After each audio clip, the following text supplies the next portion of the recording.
রিপাস গার্ডেনে স্বাগত। আজকে দেখাচ্ছি অ্যাডেনিয়ামের একটা বিশেষ ধরনের রোগ নিয়ে।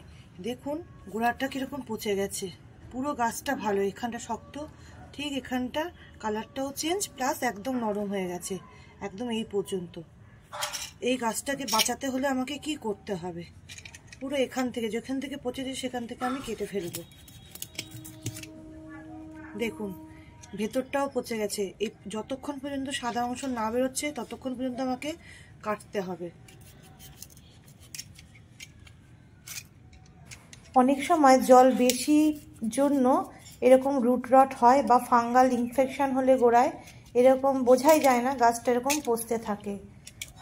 আবার কডেক্স নরম হয়ে গেছে মানেই যে পচন লেগেছে বা গাছটা আর ফাঙ্গাল ইনফেকশন হয়েছে সেটা কিন্তু না। খুব গরমে না গাছের কডেক্সটা এরকম নরম হয়ে যায় অ্যাডেনিয়ামের, সেটা হচ্ছে ডিহাইড্রেশনের জন্য হয়। একটা ভেজা সুতির মোটা কাপড় কডেক্সে জড়িয়ে দিলে এবং বারবার সেটাকে ভিজিয়ে দিলে 2-3 দিন পরেই দেখা যায় যে কডেক্সটা আর সেই নরম ভাবটা নেই, শক্ত হয়ে গেছে। এটা কিন্তু মাথায় রাখবেন। কডেক্স যখন নরম হবে এবং কালার চেঞ্জ হবে তখনই ভাববেন যে গাছটা পচন ধরেছে। এটা আমার খুব ভালো একটা রোজি ভ্যারাইটির অ্যাডেনিয়াম। এখনো দেখুন স্পট রয়েছে, এই স্পটটা থাকলেও কিন্তু হবে না, এই স্পটটাও আমাকে কেটে ফেলে দিতে হবে, পুরো সাদা থাকবে।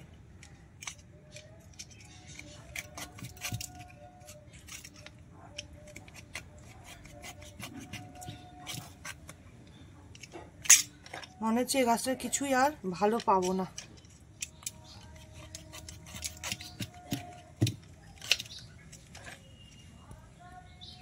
একদম মাথা পর্যন্ত কেটে রয়েছে।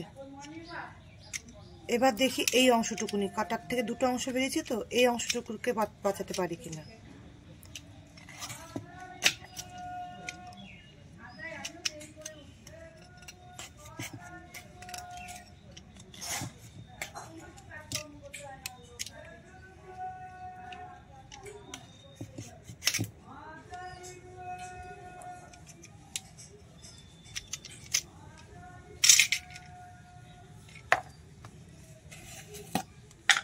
সাফ ফাঙ্গিসাইড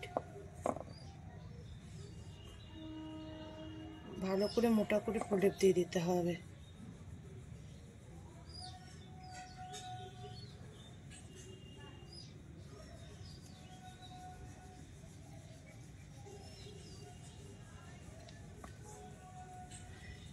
এটাকেও বসাবো, জানি না এটা বাঁচবে কিনা।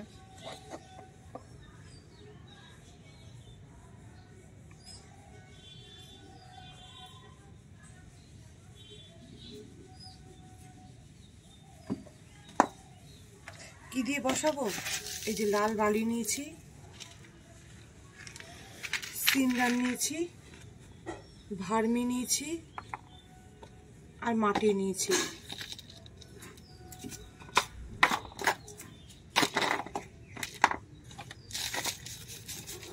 মাটি, বালি, ভার্মি, অল্প সিন্ডার,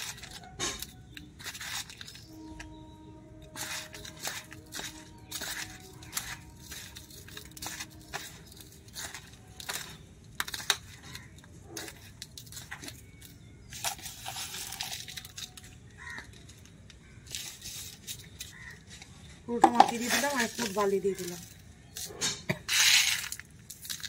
সিন্ডার দিয়ে দিলাম। আর যেটুকুনি বাদবাকি সিন্ডারটাকে আমি এটা তলায় ড্রেনেজ হলে দিয়ে দিলাম।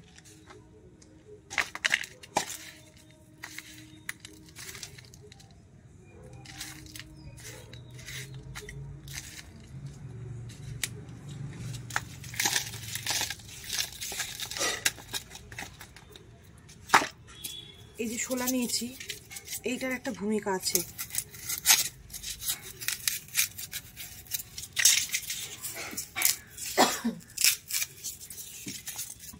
এই শোলার টুকরোটাকে ঠিক এটার নিচে এরকমভাবে বসাবো, এই শোলার টুকরোটাকে ঠিক কাটা অংশের নিচে এরকম করে বসিয়ে এই মাটিতে এরকমভাবে প্রতিস্থাপন করব। এটাও সেম, যেহেতু ছোটো তাই ছোটো টুকরো দিচ্ছি।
দিয়ে অল্প জল দিয়ে দেবো, বেশি জল দেব না, মাটি শিশিরে ভেজাই থাকে, তাই অল্প জল দিয়ে দেব।